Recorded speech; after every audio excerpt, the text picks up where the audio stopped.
kata-kata yang lagi rame tuh kayak misalkan kayak gini, apa namanya, pacaran elit Hmm, apa, satunya lagi apa nih, saya bingung nih. Pacaran elit, tanggung jawab sulit. lah bagus. Pacaran elit tanggung jawab sulit, mantap. Jangan sampai kayak gitu ya. Iya. Bener banget, itu yang namanya toxic relationship. Cuak sih enggak? Cuaks, ah, iya lupa cuaksnya. Bener-bener banget ya. Intinya jangan toxic. Gitu. Dan intinya beli novel Win-Win Solution. Nah, jadi marketing lagi.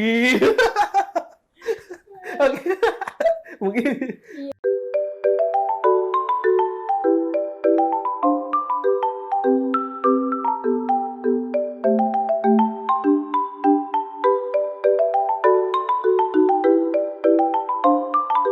kembali lagi di Ngalis, ngobrol bareng penulis. Ya, kita sekarang kedatangan salah satu penulis ya, penulis novel dari penerbit Naratama.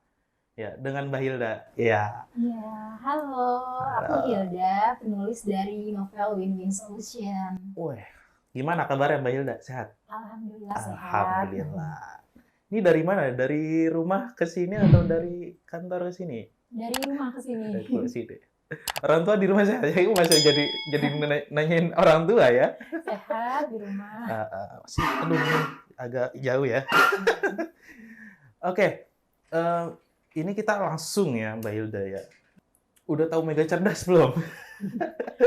Distributor buku. Distributor buku ya. Distributornya Naratama juga kan? Jual buku kakaknya juga nih kan? Iya, yang mendistribusikan novelku juga kan? Waduh, seru dong ya.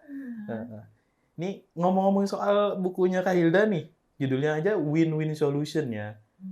Barangkali orang Indonesia tuh belum paham bahasa Inggris. Apa sih Win-Win Solution tuh? Oh, win-win solution itu kan kesepakatan di antara dua belah pihak yang mana saling menguntungkan keduanya. Oh, oke. Iya, ini tuh aku ngambilnya juga dari pelajaran bisnis ya. Pelajaran bisnis? Iya, karena di bisnis itu kan ada yang namanya win-win solution. Oh, ada? Ada, dalam sebuah kesepakatan tuh ada 3, win-loss, win-win, sama loss-loss. Saya baru tahu nih. Iya, itu anak IPS ya? Bukan, bukan. Aku anak marketing. Oh, marketing. Iya, waktu sekolah. Dikira anak IPS. Oke. Jadi ada 3 tadi. Win-win, win-loss. Iya, win-win sama loss-loss. Win-win sama loss-loss. Kalau win-loss, ya, menang kalah. Iya, menang kalah. Ini win-win, menang-menang. Iya, jadi win-win itu ya pokoknya menguntungkan yang kedua belah pihak. Oke, berarti kayak simbiosis, mutualisme termasuk juga nggak? Iya, termasuk. Ya. Oke, berarti itu dari segi ini ya, dari segi judulnya itu kayak menang-menang solusi ya, atau gimana? Kesepakatan dua belah pihak yang mana dua-duanya sama-sama menguntungkan. Oke. Jadi kedua orang ini yang mana di sini sebuah hubungan, mereka 2 orang, dua-duanya ini merasa saling menguntungkan. Di dalam hal novel aku, yang peran utamanya ini Bagas dan Reta ini. Bagas dan Reta. Oh, jadi ada karakter utamanya namanya Bagas sama Reta. Iya. Jadi ngomongin soal hubungan nih, pasti kayak kalian semua nih, kalian di rumah semua teman-teman ngerasain pernah ngerasain nggak sih yang namanya toxic relationship? Nah, dari Mbak Hilda sendiri dulu, pernah nggak ngerasain? Kalau aku pribadi sih nggak pernah ya ngerasain. Nggak pernah? Nggak pernah. Tapi aku melihat orang di sekitar aku tuh banyak banget yang ngalamin toxic relationship. Contohnya? Contohnya dari keluarga aku sendiri, juga ada yang toxic relationship. Teman-teman aku, ya kita sering, jadi aku tuh dapat input toxic relationship-nya tuh dari mereka yang curhat ke aku tentang betapa toksiknya hubungan mereka. Lebih ke mereka sih nggak merasa itu toksik ya. Namanya orang lagi dalam hubungan toksik itu nggak merasa itu toksik. Jadi udah kayak di dalam ilusi aja gitu. Iya. Padahal toksik orang lain tuh ngelihatnya toksik, tapi dia ngerasa nggak toksik gitu ya. Iya, kita yang ngedengernya aja capek. Kita yang denger dan lihatnya aja capek gitu. Contoh ya, satu contoh toxic relationship tuh gimana? Yang kayak gimana? Yang menjauhkan si orang yang dalam berhubungan ini sama orang lain. Itu termasuk berarti? Itu termasuk. Ada kan hubungan yang kayak misalnya saya pacaran sama cewek, bukan sama cowok ya. Sama cewek. Saya pacaran sama cewek Hmm. dan si cewek ini, pacar saya ini, dia ngejauhin teman-temannya, itu termasuk toksik. Menurut aku iya termasuk toksik. Tergantung dari temen-temennya itu ya kayak gimana ya. Mungkin kalau si cowok punya pandangan dia tuh nggak baik buat kamu atau kayak gimana, tapi harus kita telaah lagi dong. Menurut kamu dia nggak baik, tapi menurut kita gitu nggak. Karena kan yang berteman itu kan kita kan sama teman-temannya. Jadi yang tahu baik buruknya sebenarnya kita juga kan. Nah kalau sampai si cowok itu nge-brainwash teman-teman kamu tuh nggak bener semua, kamu tuh nggak bener temenan sama dia, kamu tuh mending sama aku aja. Nah itu tuh. Itu yang toksik. Iya kayak kata-kata yang apa itu namanya istilahnya ya? Yang mendoktrin supaya dia nggak main sama teman-temannya. Iya pokoknya Gitu. yang doktrin udah kamu salah. Udah lo nggak usah main sama dia lagi. Dia tuh jelek gini segala macam gitu ya. Iya. Dan akhirnya nanti bakal ngejauhin kita gitu. Iya dan dalam hal itu kadang nggak cuma temen, kayak semua yang berhubungan itu tuh dari mulai keluarga, kakak kamu kayaknya nggak bener deh, orang tua kamu kayaknya nggak nge-support kamu deh. Jadi perasaan-perasaan kayak gitu tuh yang akhirnya ngejauhin semua orang dan cuma mereka berdua doang. Nah nanti di puncaknya pas si salah satunya udah capek, pasti mereka bakal bilang kayak gini, kamu tuh cuma punya aku doang. Wah itu udah toxic banget tuh. Oh itu udah di Rajaya toksik. Iya, kamu tuh cuma punya aku doang. Kamu tuh gak punya siapa-siapa. Ingat di dunia ini support kamu tuh cuma aku. Wah udah itu. Apa mungkin itu kayak awalnya misalkan, dan rata-rata emang yang toksik itu dari cowok atau cewek juga toksik? Kayak Enggak. dalam artian yang ngebujuk kayak gitu tuh cuman cowok doang atau cewek juga? Cewek cowok bisa. Cewek-cowok bisa. Tapi yang saya sering denger tuh cowok biasanya yang kayak gitu. Oh gitu ya? Ya yang saya sering denger gitu, atau konten-konten dan sebagainya. Oh aku sering denger cewek juga sering kayak Cewek? gitu. Keposesifan cewek itu bisa ngejerumus ke toksik kan? Iya ya. Jadi oh iya benar. Jadi kayak misalkan si cowoknya pengen nongkrong, gak boleh sama ceweknya gitu ya. Iya. Itu termasuk toksik berarti. Iya tergantung konteksnya ya. Tergantung konteksnya. Ntar semua tersinggung lagi cewek yang posesif. Waduh. Cuman kayak gitu ya, bibit-bibit lah. Bibit. Jadi kayak pertamanya tuh ngejauhin dulu, dan akhirnya ketika udah dijauhin sama orang terdekatnya, akhirnya kata-kata yang tadi, yang raja tadi, keluar raja ya. terakhir. Raja terakhir itu keluar. Lu cuma punya gua doang. Jadi lu mau ngapain? Iya, udah nggak bisa ngapa-ngapain. Nggak ada yang mau sama lu lagi, gitu kan. Tapi selain kata-kata itu yang keluar, ada lagi kah yang merajai dari semua kata-kata itu, atau ada tindakan lain dan akhirnya dia terpaksa dan sebagainya? Ancaman kali ya. Ancaman. Gitu. Ancamannya kayak gimana maksudnya? Tergantung hubungan orang lain ya. Ini aku ngomongin yang di novel ya. Yang di novel ceritanya ada ancamannya? Iya. Yang di novel. Oh jadi gini dulu ya, kita lurusin ya. Berarti di novelnya ada karakter namanya... Jadi di novel ini kan win-win solution. Yang pertama itu Reta. Sama Gatan, pacaran. Sama Gatan, pacaran ya. Iya. Nah, Reta dan Gatan ini terlibat toxic relationship. Nah, jadi... Sama hubungannya? Iya, hubungan mereka ini toxic banget.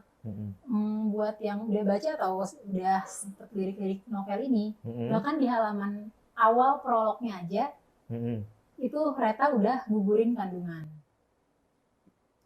Gugurin kandungan? Iya. Berarti ini dia hubungannya udah nikah? Belum nikah, berarti hubungan apa namanya? Iya, MBA. Enggak MBA juga sih, ya hamil di luar nikah. Hamil di luar nikah berarti ya. Nah, di awal aja dia udah digugurin kandungan kan. Pokoknya dia dipaksa, ya awal-awal sih nggak dipaksa, dibujuk. Dibujuk yang nggak terpaksa lah, ayo kita tuh masih muda, kita tuh masih muda, tak mau ngapain gitu kan. Orang tua aku nggak akan terima kalau kamu hamil. Nah, berawal dari situ gugurin kandungan, terus hubungan mereka makin toksik, Reta ngerasa udah terikat sama si cowok ini, dan akhirnya si cowok ini juga punya kebiasaan yang nggak baik ya, yaitu kayak pas mereka berhubungan sering direkam. Oh, jadi pertamanya tuh emang udah apa namanya? Udah jadi, dalam artian udah berbuah tuh si siapa namanya? Iya, Reta. Si Retanya. Terus abis itu dibujuk tuh supaya gugurin. Iya. Dan akhirnya digugurin. Iya. Dan terjadi lagi hubungan itu. Dan masih jalan. Ternyata nggak kapok ya? Iya. Maksudnya udah jadi digugurin nggak kapok. ya gimana ya? Jadi Namanya orang dalam setoksik itu ya? ada hubungan toksik dan di awal-awal itu dia belum ngerasa kalau itu toksik. Dia Orang yang kayaknya si Reta ini terlena oleh kenikmatan duniawi sepertinya. nah kalau itu tuh kayak terbentuk dari lingkungan dia juga ya. Lingkungan atau emang hubungannya? Awalnya dari lingkungannya juga. Jadi Lingkungan. kadang toksik itu di awal-awal kan kalau di novel aku ya nggak langsung jebret si hubungan mereka langsung toksik. Oh iya. Mereka pernah lovey-dovey seperti pacaran pada umumnya. Oke. Sampai mereka nge-share masalah masing-masing. Nah di masalah masing-masing kayak seolah-olah mendapatkan support dari satu sama lain. Ternyata support itu lama-lama menjerumuskan.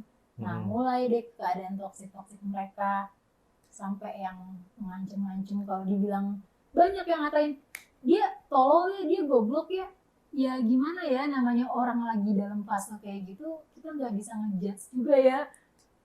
Kayak aku tuh nulis ini aja, sampai di awal aku bilang, baca dulu sampai habis ya, jangan ngejudge karakter dulu ya. Oh, oke. Iya, karena kan kayak orang lagi dalam posisi kayak gitu nggak bisa dikata-katain goblok lu, tolol kayak gitu. Justru orang kayak gitu butuh support. Tapi bukan support yang nggak apa-apa kalian toksik aja. Enggak, butuh support yang kayak orang dalam apa ya, pokoknya masalah seperti itu nggak bisa udah ayo keluar aja, enggak, mesti pelan-pelan gitu. Ya, tapi gimana ya, kita nggak, bahkan saya pun pernah kayak ngadepin orang yang hubungannya toksik dan akhirnya kan orang-orang yang terkena hubungan toksik itu biasanya curhat ke temennya kan. Iya kan, biasanya curhat ke temennya, tapi dia curhat ke temennya ngomong, lu jangan gini, nggak masuk. Nggak masuk, udah diomongin A nih, tapi nggak dilakuin. Nggak dilakuin, abis itu nanti balik lagi ke temennya, nangis lagi dia. Ya, yang jadi temennya capek sendiri lah. Iya sih, kayak gitu. Cuman gimana tuh, kayak misalkan kita ketemu sama temen yang kayak gitu, ngadepinnya gimana? Mesti pelan-pelan ya. Bener-bener ini ya, sabar ya. Harus sabar mungkin ya, jangan kayak udah sih tinggal putus aja. Kalau aku sendiri, aku pribadi pasti aku bakal bilang yaudah sih tinggal putus aja. Tapi kan pas aku berpikir menganalisis kalau misalkan kita nih, gitu, kita yang ngerasain kayak gitu, kayaknya susah ya. Kayak kamu capek kan kayak gini. Emang nggak capek kayak gini terus, nanti kalau giniin ya pokoknya jangan dijudge deh orang kayak gitu, dijudge malah makin. Berarti kayak dalam kasus ini kan kayak semua orang bilang dia tuh nggak bener, si Reta malah makin mau membuktiin nggak kok pilihan gue bener. Nah pas pembuktian itu malah makin kan, ujung-ujungnya dia ngakuin oke, pilihan gue salah. Biarin dia, kalau misalkan sekali dia ngomongin gak mempan, biarin merasakan dulu deh. Bener-bener. Malah dibilangin malah nantangin ya. Nantangin lanjut. Malah merek. Iya. Berarti emang awal dari toksik itu nggak pasti ada yang melatar belakangi kan. Kayak tadi dibilang pertama lingkungan. Iya. Berarti dari lingkungan Reta sama si Gatan. Siapa tadi? Gatan ya? Gatan ya? Gatan tuh bukannya ngomong bunga gitu. Itu Gatan kan? Itu Gatan kan sih? Yang bunga gitu. Itu Ganta ya? Bukan Gatanya lah. Itu nyanyi lagu siaran. Iya. Dikira yang bunga gitu kan. Oke, lanjut. Tadi mau ngomong apa ya? Lingkungan Gatan. Iya, lingkungan si Reta sama Gatan berarti emang udah termasuk lingkungan yang toksik juga. Lingkungan di sini keluarga atau background keluarga. Iya, di sini Reta kayak nggak dapat dukungan dari orang tuanya. Kayak Reta ini bayangan dari kakaknya ya. Jadi kakaknya A dia harus A, kakaknya B dia harus B. Dan Reta nggak pernah ditanya maunya apa. Padahal dia kesel kayak gitu. Jadi Reta tuh udah kayak boneka ya? Iya. Jadi ngikutin apa maunya. Udah kayak negara Konoha ya? Enggak. Konoha loh, Konoha. Gitu.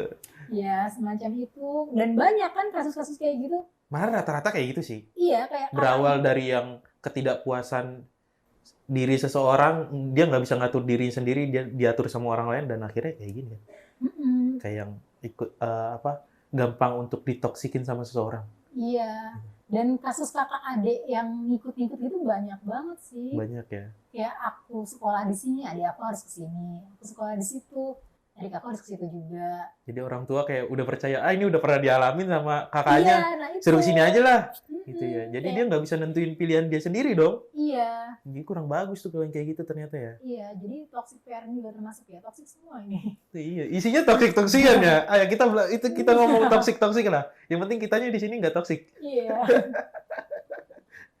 Berarti berawal dari toxic parents tuh. Iya, nah di Akhirnya- Gatan sendiri juga kayak gitu. Oh, sama orang tuanya. Kalau Gatan justru disuruh ambis sama orang tuanya. Dituntut. Dituntut, Mm-mm. kalau Reta disuruh ngikut kakaknya, Gatan disuruh ini, udah mereka saling support-supportan dah ceritanya. Dan Oh, saling support dan saling menjerumuskan lah ujung-ujungnya. awalnya support. Awalnya Awal support. support. Mm-mm. Ujung-ujungnya Ujung-ujungnya ya ya kayak toksik. gitu, toksik. Karena mungkin ya kalau misalkan dilihat dari mata psikologi kali ya. Hmm. Jadi kayak dia tuh dua orang ini dia tuh udah nemu orang yang sama-sama ditoksikin gitu di keluarganya. Jadi ketika dia bertemu berpasangan dia berdua ini nggak mau saling kehilangan. Mungkin timbul awalnya tuh di situ. Lebih ke Jadi rasa takut kehilangannya tuh tinggi dan akhirnya toksik, bener nggak? iya, dan mereka kayak mencintai dengan cara yang salah sih. Yang kalau- salah, Heeh. bener banget. Mm-mm. Jadi kayak dia mencintai, takut kehilangan, akhirnya mengekang. Iya. Ya, teman-teman jangan sampai kayak gitu ya. Kalau misalkan punya cowok, punya cewek, diberi kebebasan gitu. Tapi jangan bebas-bebas juga kan. Kan nggak boleh juga ya, bebas banget ya jangan, Iya. ngekang banget ya jangan. Heeh. Terus juga tadi kayak bentuk-bentuk ancaman di toxic relationship tuh gimana aja? Kalau mungkin menurut dari tulisan Kak Hilda, Novel ini ancamannya dalam bentuk sex step sih aku ya. sex step. Revenge porn itu yang lagi rame banget kan. Kontennya juga banyak sih. Banyak banget kasus-kasus kayak gitu dan ternyata banyak loh cewek-cewek yang merasa terwakilkan sama hal kayak gitu. Iya. Ancamannya tuh ya Iya, serem-serem banget kan sampai dan susah juga ya bahas sex step dan revenge porn gitu karena ya nggak masalah. Ngomongin aja gitu. enggak, dari kasus ini kayak undang-undang kita juga nggak kuat loh buat melindungi Melindungi perempuan ya. melindungi orang-orang yang kena kasus kayak gitu, baik cowok ataupun cewek gitu. Emang kalau yang kasus kayak gini ancaman itu cowok emang ada ya? Kayak modelnya nyebarin foto itu cowok emang ada ya? Nggak tahu ya. Kebanyakan cewek kan? Cewek sih, Kayak memang. gitu kan? Iya. Kayak Sama- habis melakukan hubungan ada fotonya habis itu disebar. Cowok kayaknya nggak ada deh. Iya. Sama mungkin kebanyakan pihak ketiga kali ya kalau yang dari kasus-kasus artis. Oh. Orang lain yang nyebarin kan cowoknya juga kena tuh. Oh iya, orang lain yang nyebarin ya. Ya aku kalau buka-buka Facebook aja tuh itu banyak banget kayak entah temen aku udah lupa ya kayak zaman dulu kan kita temenan banyak banget. Heeh. Pas dilihat itu mereka foto-foto itunya disebarin dan itu ternyata sama mantannya ntar tiba-tiba dia update itu yang ini mantannya gitu. Nah, berarti Gara-gara nggak mau diajak balikan. berarti itu termasuk toksik juga walaupun udah jadi mantan ya. Iya kan karena itu ancaman nggak mau diajak balikan jadi disebarin. Awalnya putus karena takut disebar. Nah setelah berhasil putus dia beneran disebarin deh. Gitu ya. Jadi kayak ancaman atau pertama toksik itu ancamannya. Ancaman Oh enggak, toksik itu lebih ke hubungan yang udah nggak sehat. ya udah nggak Termasuk sehat. di dalamnya ada ancamannya kan. Iya. Salah satunya ada ancaman yang ada di buku ini juga ancamannya. Iya. Ada salah satu bentuk ancaman di hubungan itu ya. Iya.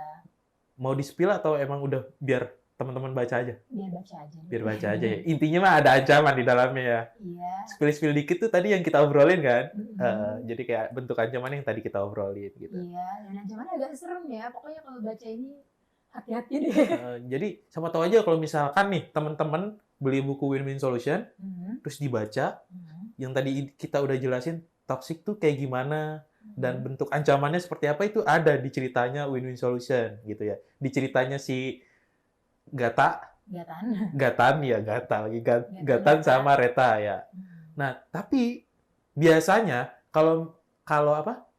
Kalau bentuk toxic relationship itu biasanya ada peran pembantu nggak sih? Kayak buat si cewek ini atau korban ini selamat dari bentuk relationship ini, toksiknya. Nah, kalau di novel aku, itu bukan peran pembantu, tapi peran utamanya. Peran utama. Jadi peran utama bisa dibilang ada 3 gitu ya? Gatan ini yang justru jadi akar masalah, peran utamanya itu justru Bagas dan Reta. Bagas ini yang bantuin Reta lepas dari toxic relationship-nya. Oke, ketemu nih kan. Yang tadi ternyata si pacarnya ini yang toksik ini, ternyata dia tuh pemicu konfliknya atau konflik utamanya. Salah satu konfliknya. Salah satu konfliknya. Iya. Nah, makanya win-win solution kan antara Bagas dan Reta. Reta merasa terdukung sama Bagas karena bisa berhasil lepas dari Gatan.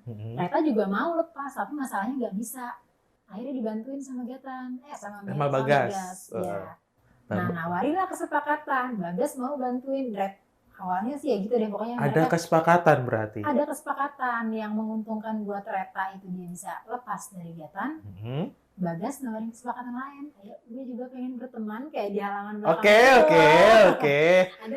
Ada ngebantuin tapi ada niat terselubung. Iya, nah, makanya kan win-win solution. Oke, benar-benar. Nah, kalau dibilang wah Reta masuk keluar kandang macan masuk kandang buaya. Semoga aja yang namanya Bagas ini bener ya. Nggak kayak kepanjangannya babi ganas gitu. Semoga enggak ya. Doain aja. Nah, berarti kan secara tidak langsung novel Kahilda ini salah satu bentuk buku self improvement dong. Berarti novel yang berkedok self improvement dong. Bisa jadi. Dari bentuk ya biasanya kan novel kan disuguhkan ke dalam bentuk narasi kan, cerita dan sebagainya. Tapi teman-teman pembaca nih kayaknya bisa deh ngambil baik-baiknya tuh. Malah banyak sih semuanya kayaknya baik-baik deh. Iya, banyak. Pelajarannya. Aku mikirnya kan aku kayak lebih banyak ngangkat isu sosialnya ya. Iya, ini sosial banget. Iya, sosial banget. SJW berkedok masukin novel aja. Jadi kayak emang sih bener banget kayak yang tahu lagu yang baru ini nggak? Komang. Oh, tahu. Iya. Siapa penulisnya? Penulis lagunya? Laude. Iya, Raim Laude. Iya. Iya, Raim Laude kan juga ngomong apapun bentuk karya atau penemuan itu berawal dari keresahan. Mungkin ini salah satunya keresahan Mbak Hilda. Iya, ini termasuk. Iya, ini keresahan aku banget itu berkumpul jadi satu itu. Iya, mungkin ya entah ya, saya kurang tahu ya, entah Mbak Hildanya yang rasain sendiri toxic relationship-nya atau mungkin salah satu kerabat, teman atau lingkungan sekitar atau ya, kita nggak tahu. Apa emang iya, Mbak Hilda? Aku dari lingkungan sih. Lingkungannya banyak ya? Iya, banyak ngeliat teman-teman aku. Dan ya banyak deh keluarga aku juga kayak gitu kan.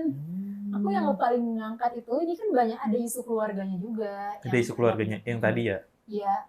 Kayaknya part aku paling suka nulis di novel ini bagian kakak adiknya itu loh. Permasalahan kakak adik itu? Iya, yang kayak dia terlalu dikekang tapi ternyata ya gitu ya. Tapi kalau misalkan bicara soal part kakak sama ade ya, berantem itu wajar kan? Nah iya, berantem itu wajar kan. Nah makanya nulis ini berantem itu wajar, tapi ada loh masalah kakak ade yang benar-benar besar banget yang ada di novel ini loh. Penasaran saya.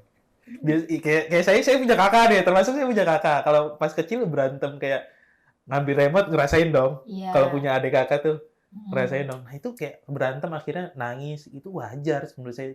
Cuman yang nggak wajar ini yang kayak gimana permasalahan kakak adik ini. Nah tapi kan kayak kita pas kecil berantem kayak gitu wajar ya. Wajar. Nah ngerasain nggak pas udah besar, kok makin jauh sama saudara. Jauh, bener. Nah itu yang aku bahas di situ. Dan akhirnya mereka ya kayak saling ngungkapin satu sama lain dan terus flashback ke masa-masa kecilnya. Itu, wah aku nulis aja nangis. Adik aku harus baca nih tapi dia nggak suka baca novel. Jadi termasuk buku ini juga ya buat teman-teman yang nggak suka baca novel Gimana buku ini? Buat yang nggak suka baca novel, dicoba baca deh. Kalian insya Allah suka. Iya, siapa tahu aja nih nggak suka baca novel, ya kan? Nggak Mm-mm. suka baca novel, tiba-tiba suka baca novel, ke-trigger dari bukunya Mbak Hilda. Iya, karena isu yang diangkat itu bener-bener kayak yang kadang nggak disadarin terjadi sama kita gitu. Ini kan banyak banget kan, kadang kita ngerasa. Iya, sekarang udah banyak banget kasus-kasus toxic relationship diangkat di TikTok, di Iya. YouTube, Mm-mm. ya kan? Diangkat kayak permasalahan masyarakat bener kan? Yang kayak Iya. baru-baru kemarin nih, termasuk toxic nggak sih? Kayak mertua sama menantu itu termasuk toxic nggak sih? Oh, Itu termasuk toxic nggak sih? itu serem banget. Serem banget kan? Iya. Malah kan ada yang lebih serem daripada ini gitu kan? Iya. Terus kayak gagal nikah banyak kan? Iya. Mungkin itu berawal dari toxic kan? Iya. Nah, maksudnya ini perwujudan buku novel ini perwujudan dari apa ya?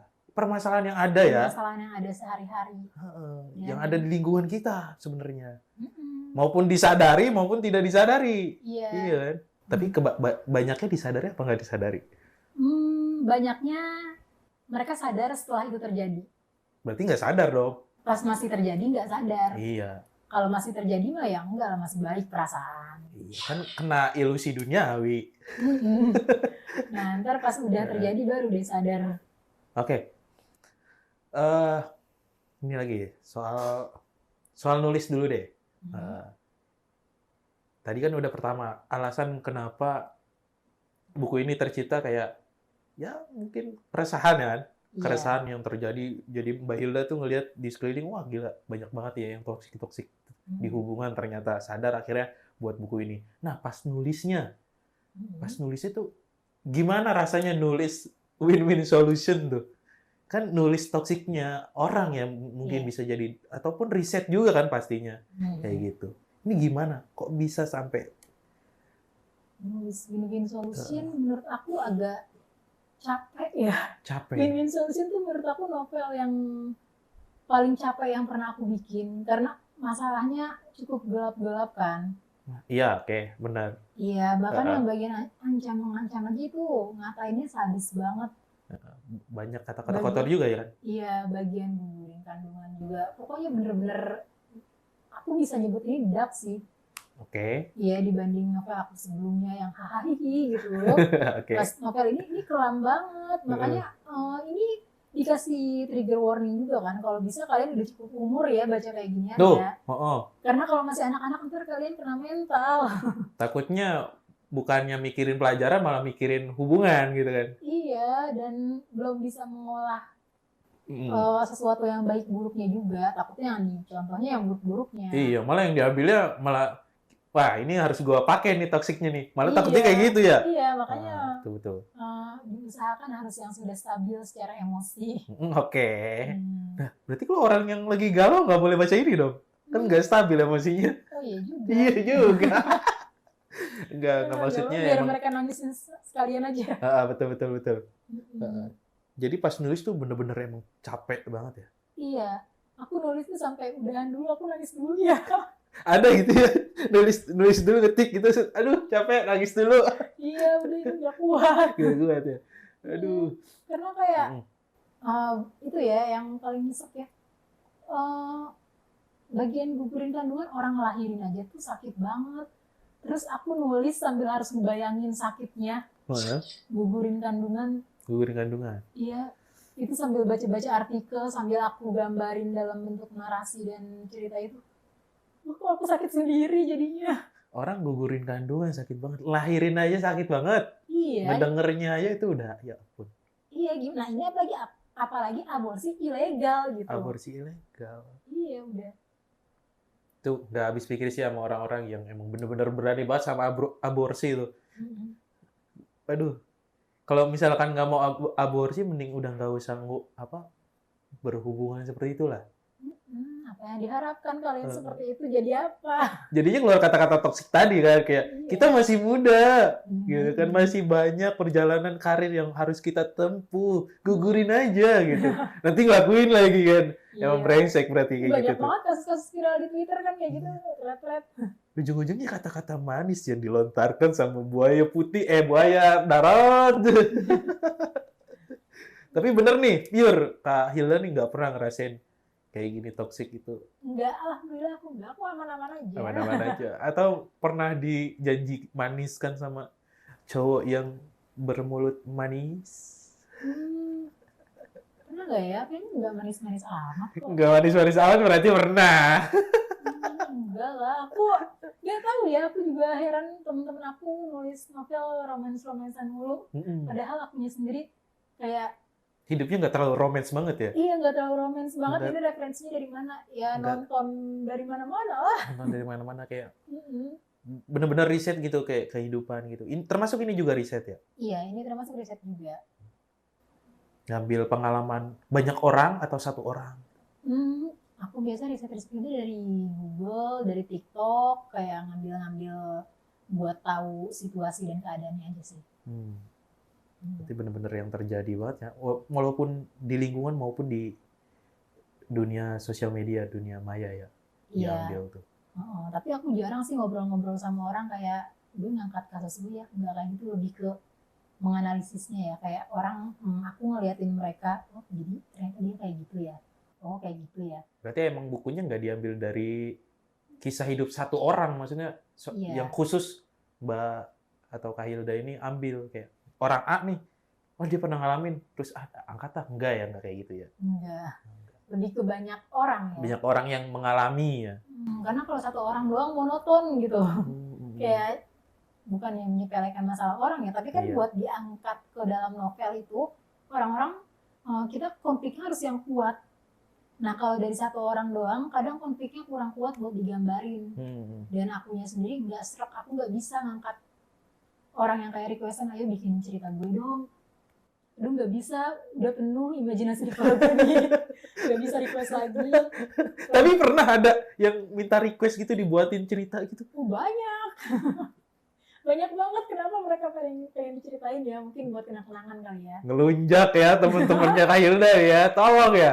Buat cerita tuh nggak segampang menanak nasi ya. Aku biasa bilang, wah ide cerita di kepala aku udah ngantri, udah nggak sempet mikirin yang lain. Ini nulis buku Win-Win Solution berapa lama? Dari awal pembuatan penulisannya? Kurang lebih setahun ya. Setahun? Karena ini kepotong kegiatan aku yang lain-lain juga kan. Aku nulis sambil kerja. Terus waktu itu lagi skripsi. Sempet aku berhentiin dulu karena aku mau sidang. Skripsi ya? Emang lebih ganas ya? Oke. Pokoknya intinya bagus banget sih Win-Win Solution tuh kayak kisahnya yang diambil nanti bisa jadiin pelajaran. Iya. Bener nggak sih? Sama buat oh iya, yang peran utama di sini Bagas Reta ya. Kalian juga mungkin pengen menyaksikan hubungan ala-ala anak Jaksel kayak sekarang. Oh, oke, Jaksel ya. Which is, aduh, saya bukan anak Jaksel nih ya. Iya. Kalau buku ini ya, novel ini, di rating dari angka 1 sampai 10, dapat nomor berapa? Wah, kalau aku 10 lebih. 10 lebih ya? Bener. Ini berarti kan pede. Karena pertama tuh harus pede penulis. Kalau nggak pede ya nggak bakal tercipta nih. Diterbitin nggak bakalan. Serius guys. Kalian seenggaknya seumur hidup sekali harus baca novel Win-Win Solution. Tuh. Iya kan? Aku pribadi, aku sering baca-baca ulang. Menurut aku bagus banget. Boleh. 10 lebih berarti udah bener-bener rekomendasi banget buat teman-teman baca. Karena ceritanya juga kan diambil dari kisah-kisah yang terjadi di masyarakat. Iya. Gitu. Jadi ambil sebanyak-banyaknya. Nah, biar kalian tuh tahu hubungan kalian tuh toksik atau enggak sebenarnya. Biasanya kan yang tadi kita udah obrolin nih. Iya. Kita tuh nggak bakal ngerasain sebelum kita sudah kalau sudah terjadi. Kalau sudah terjadi baru ngerasain, oh iya kemarin gue toksik ya ternyata ya. Iya. Tapi pas kita ngejalanin itu malah kita nggak sadar kalau itu tuh toksik. Iya nggak sih? Bener kan? Nah itu yang diceritain di buku Win-Win Solution. Jadi sadarlah kalian, kaum bucin. Iya. Kalian toksik sebenarnya meninggalkan teman-teman kalian demi pacar. Gitu kan. Jangan sampai kalian kena toksik. Jadi baca buku Win-Win Solution. Iya. Jangan sampai kalian kayak Reta yang mencintai dengan cara yang salah ya. Maka dari itu ada kata-kata cinta itu buta. Mungkin Iya. dari ketoksikan itu bisa membuat orang buta. Iya. Gitu ya. Satu lagi. Kata-kata buat pembaca dari kakak sendiri yang nulis bukunya. Buat membaca, mungkin kalian kayak kalau misalkan dalam berhubungan ya, jangan terlalu sampai gimana ya, aduh, aku bingung kata-kata nih. Ya, kata-kata keseharian lah gitu kan. Kayak lu nih ya gitu, enjoy gitu. Jangan ngerasa sendirian deh. Kayak kadang tanpa kalian sadarin sebenarnya orang-orang tuh sayang sama kalian. Tapi karena kalian emang mungkin lagi ada buta kali ya, jadi nggak menyadari semua itu. Jadi coba lihat sekeliling lagi. Coba fokus sama orang-orang yang sayang sama kalian, jangan fokus sama yang bikin kalian kesal aja. Ya, itu kata-kata dari penulisnya langsung loh. Jadi kalau misalkan kalian ada masalah nih, itu jangan sampai sendiri lah dipendam. Karena kalau dipendam sendiri tuh udah sakitnya minta ampun. Kan banyak ya orang yang punya masalah, entah itu permasalahan hubungan maupun kehidupan ekonomi dan sebagainya ya. Kalau dipendam sendiri nanti berujungnya, kebanyakan yang dialami berujungnya ya jadi depresi, gila, ataupun sampai bunuh diri. Iya. Iya kan? Mungkin kalau nggak punya teman atau gimana bisa lari ke profesional sih menurut aku. Lari ke profesional? Iya, ke psikolog gitu. Oh, udah berat. Gitu oh iya, kalau udah berat banget ya. Benar. Tapi intinya jangan sampai lupa sama teman kalau misalkan ada masalah. Iya. Entah itu teman, kerabat, orang tua. Iya, diobrolin ya. Makanya di sini dia kan jauh dari keluarga ya, coba deh kayak hubungan sama keluarga juga diperbaikin. Itu ya, tanpa kalian sadari teman-teman tuh ngejauhin keluarganya karena ketakutan sama pacarnya gitu kan. Iya. Takut diapain kan kalau misalkan ngobrol ke orang lain. Kalau bisa sih sadar. Sadarnya dengan cara baca Win-Win Solution. Iya. Jadi marketing lagi ya. Udah kayak buku hidayah. Buku hidayah. Iya, baca Win-Win Solution. Ya Allah, pakai mukena. Salat tarawih full 30 hari kan.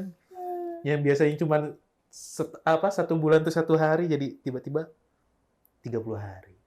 Kata-kata yang lagi rame tuh kayak misalkan kayak gini, apa namanya? Pacaran elit. Apa? Satunya lagi apa? Saya bingung nih. Pacaran elit. Tanggung jawab sulit. Nah, bagus. Pacaran elit tanggung jawab sulit. Mantap. Jangan sampai kayak gitu ya. Bener banget. Itu yang namanya toxic relationship. Cuaksnya enggak? Cuaks. Iya lupa cuaksnya. Bener-bener banget ya. Intinya jangan toxic. Gitu. Dan intinya beli novel Win-Win Solution. Nah, jadi marketing lagi. Oke. Mungkin itu saja Win-Win Solution bersama Kak Hilda di Ngalis Ngobrol bareng Penulis. Cuak.